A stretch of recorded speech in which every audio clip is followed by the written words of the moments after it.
No suvi on tasapisi pihta hakanud, kuigi meil tänasel võttepäeval võib-olla ei ole selline ideaalne suveilm, siis ikkagi on õige aeg rääkida suvistest asjadest. No Makita puhul me tegelikult oleme mitmetel kordadel rääkinud, et Makita tootevalikus ei ole ainult tööriistad tingimata töö tegemiseks, vaid on ka väga palju sellised nii-öelda koristusasjad, vaba aja veetmise asjad ja muu lisavarustus, mida võib vaja minna nii ehitusplatsil kui ka väljaspool ehitusplatsi. Ja suve tulekul praegu võtakski kokku võib-olla sellise väikse toodete ansambli, mis sobib väga hästi just nimelt puhkamiseks, väljasõitudeks. Oleme siin võtnud ka istekoha sisse ühe sükse matka suvila ees, mis võib-olla on selliste toodete nii-öelda ideaalne kodu, kui nii võib öelda, ja vaata, mis meil siin on. No, üks asi, mis väljasõidul on võib-olla oluline, on see, et kui õhtuti nüüd väljas istuda, juttu rääkida, seal sumiseda, mõnusat suveõhtut veeta, siis on vaja valgust. No valgustuse koha pealt tegelikult me oleme varem ka rääkinud, oma saadetes on Makital valik tohutu.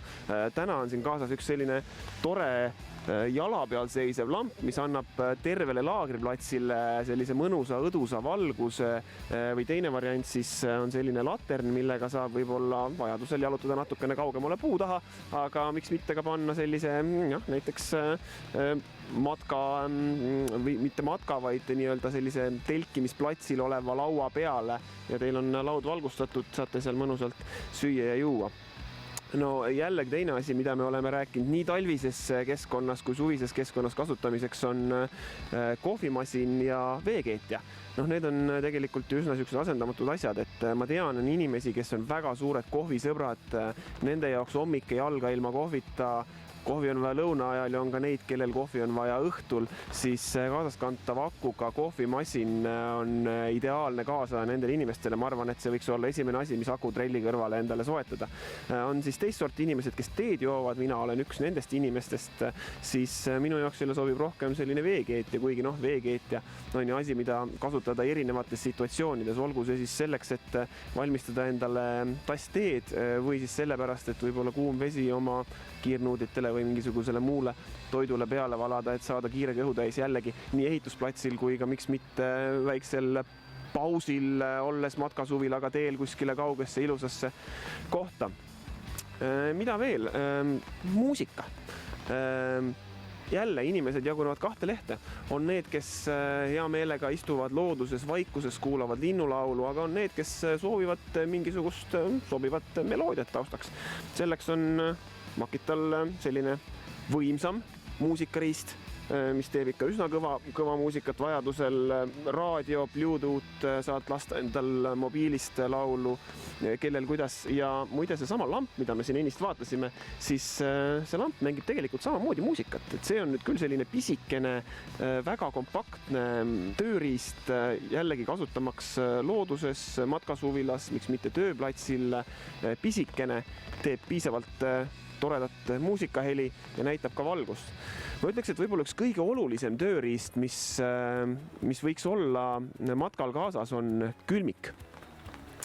Ja külmik on asi, millest me oleme rääkinud ka oma varasemates saadetes, aga täna on mul hea meel rääkida uudisest. Nimelt Makita on välja tulnud teise versiooniga, uue versiooniga oma niigi populaarsest külmikust.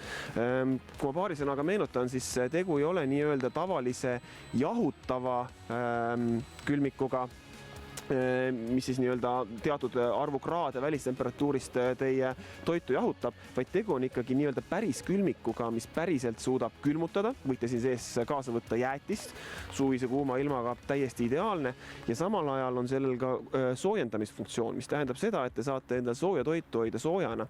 Ja üks väga kihvt asi muide, et kui me nüüd natukene matka teemast ja looduse teemast kõrvale läheme, et kui vana külmik hakkas soojendama siis 50 ja 60 kraadi juures, ehk saidki valida 50 või 60 kraadi, siis see uus külmik on alates 30 kraadi. Ja see on oluline näiteks sellistes olukordades, kus siin sees ei hoita mitte toitu, vaid ehitusplatsil näiteks talvel tööd tehes on siia sisse vaja panna mingisugused sellised kemikaalid, näiteks mingisugused silikoonid või teiste tööriistade akud, mis võiksid olla soojal temperatuuril.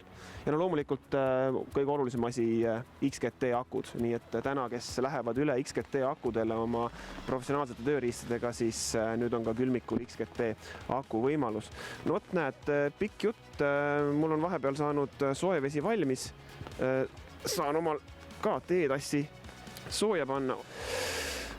Et kõik võimalused matkaks on olemas ja kui ilm on väga kuum, siis viimase asjana väike ventilaator kõrvale, paneb õhu liikuma, mõnus jahutus kuumal suveilmal. Lisaks kõigile nendele mugavustoodetele, mis on tõesti sellised mugavust ja mõnu lisavad, on loomulikult ka puhkusel olulisemad, võib-olla mõned praktilisemad tööriistad. Näiteks, kui nüüd selle sama Haagissuvilaga reisile minna, siis on teada, et Haagissuvila mehed on väga pedantsed puhtuse osas, nii et on oluline ka ikkagi, et see põrand ja muud alad oleksid puhtad nendest männiokastest ja muust taolisest. Ja muide, kõik need tooted, mis täna mainitud said ja enamgi veel, on nähtavad makitakampaania.ee veebilehel, mis on avatud tänasest. Nii et seal on väga palju põnevaid pakkumisi just nimelt enne jaane. Täiendage oma varustust olemasolevate akude külge ja vaadake kõik võimalikud seadmed, mis teil suvel elu mõnusamaks teete, nii et külastage makitakampaania.ee.